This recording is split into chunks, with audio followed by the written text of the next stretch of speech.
Exercise 1 through 3.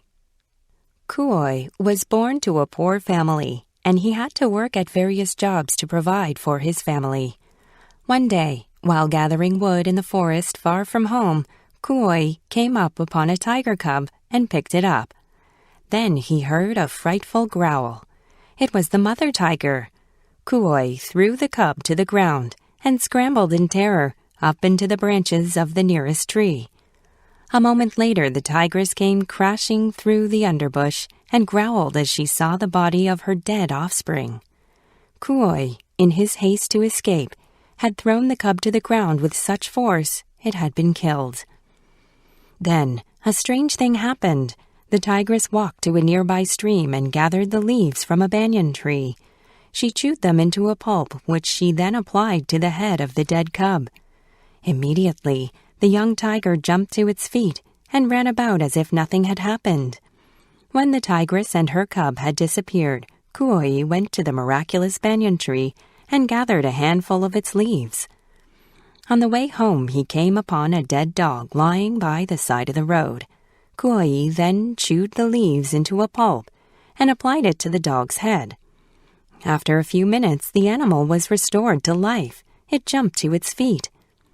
Kuoi went back to the banyan tree, uprooted it, and replanted it in his yard. He warned his mother never to dump dirty water where the tree was planted. Otherwise, he said jokingly, it will fly away into the sky. Kuoi's mother paid no attention to this warning and continued to dump dirty water near the tree. One day, the tree began to slowly pull itself from the soil and to fly up into the sky.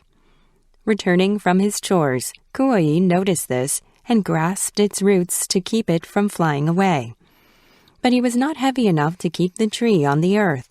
Instead, he was carried with it into the sky. After many days, Kuoi and the tree reached a strange new world, the moon. Kuoi planted the tree there and sat down to figure out a way out of his predicament, but there was no solution. There on the moon, he has sat waiting year in and year out, even until today. Exercises 4 through 6. The older man, a prominent baseball figure named Branch Rickey, suddenly changed his matter-of-fact, businesslike expression and turned on the young African-American athlete. "You're just a black man," he shouted, "so you'll never succeed in the big leagues." The young man, stiff with hurt and surprise, clenched and unclenched his fists threateningly, but the older man moved closer and kicked him with hostility. Then it was over. The older man, the baseball team owner, stepped back, and the two men studied each other silently. The younger man spoke. "Why do you have to say these things to me, Mr. Rickey?" Branch Rickey, owner of the Brooklyn Dodgers and respected figure in baseball, dropped the false pose he had taken, smiled, and gently touched the young man's shoulder.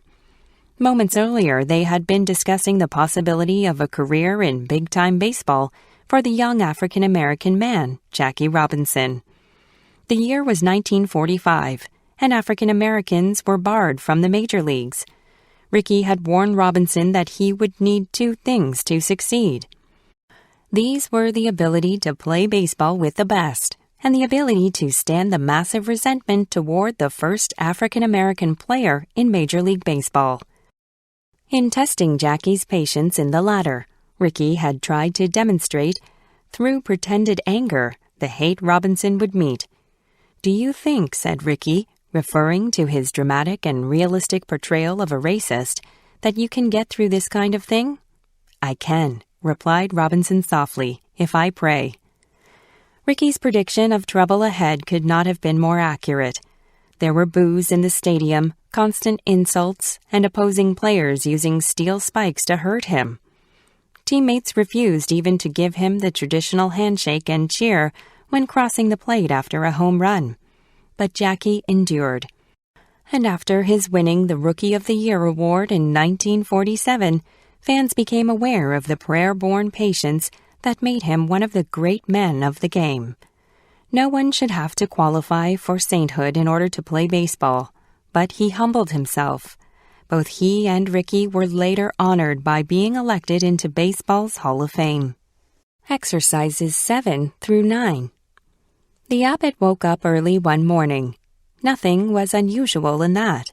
But this morning he was awakened by the sound of something moving in the nearby shrine room. That was unusual because most of his monks would normally be practicing their morning chanting, so he went to investigate. In the darkness he saw a silhouette of a hooded figure. It was a burglar. After a few moments of silence, the abbot said kindly, "What do you want, my friend?" "Give me the key to the donation box," said the burglar. The abbot saw a weapon in his hand but felt no fear. He felt only compassion for the young man. "Certainly," he said, slowly handing over the key. As the thief hurriedly emptied the box of cash, the abbot noticed the robber's jacket was torn, his face pale and gaunt. "When was the last time you have eaten, dear boy?" asked the abbot. "Shut up," barked the burglar. The abbot nicely responded, "You'll find some food in the cupboard next to the donation box. Help yourself." The thief paused a moment in confusion. He was taken aback by the abbot's consideration for his welfare. Still, he hurriedly filled his pockets with cash from the donation box and food from the cupboard. "And don't call the cops," he shouted. "Why should I call the police?" answered the abbot calmly. "Those donations are to help poor people like you, and I have freely given you the food. You have stolen nothing." A few days later, the abbot read that the burglar had been caught robbing another house. He was sentenced to 10 years in jail. Just over 10 years later, the same abbot awoke to the sound of someone in the shrine room. He got up to investigate and saw the old burglar standing next to the donation box. "Remember me?" shouted the burglar. "Yes," sighed the abbot. "Here's the key." Then the burglar smiled and said gently, "Sir, put away the key. I couldn't stop thinking about you all those long days in prison. You were the only person in my entire life who was kind to me, who actually cared about me. I have come back to steal again, but this time I have come to take your secret of kindness and inner peace.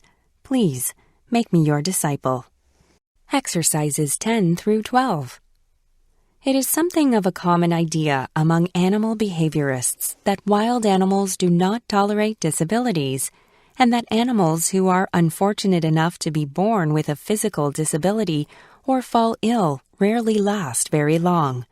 I am doubtful. Recent research on many species has shown that young animals born with serious disabilities are nevertheless able to live with the help of their mothers and sometimes other friends and relatives. This is particularly true of elephants, but applies to many species. Indeed, animals may have no concept of disability in the way humans do. Inspiring in this instance is the account Kim Sturla gave of Helen, a completely tame hen who was found wandering the streets of San Francisco. She was totally blind, and dogs were attacking her when a homeless person took pity on the hen and rescued her. She was taken to the city's animal shelter, where a call was put through to Animal Place to see if they would be willing to give her a home. Helen was born with a condition called cryptothalamus, meaning that her eyelids had never formed properly and therefore never opened. One foot was missing and one of her legs was several inches shorter than the other. Concerned on the first night that Helen might become the object of contempt from the other hens and roosters, Sturla set up a special nest in the barn. But when she opened the door the following morning, a triumphant Helen greeted her sitting proudly on the top perch. Blind and lame, she had somehow found this spot. Far from feeling contempt for Helen's disabilities, the other birds stood in a kind of admiration for her, and she lives to this day in complete harmony with the rest of the flock, grooming her feathers, enjoying the sun, and dust bathing with pure delight.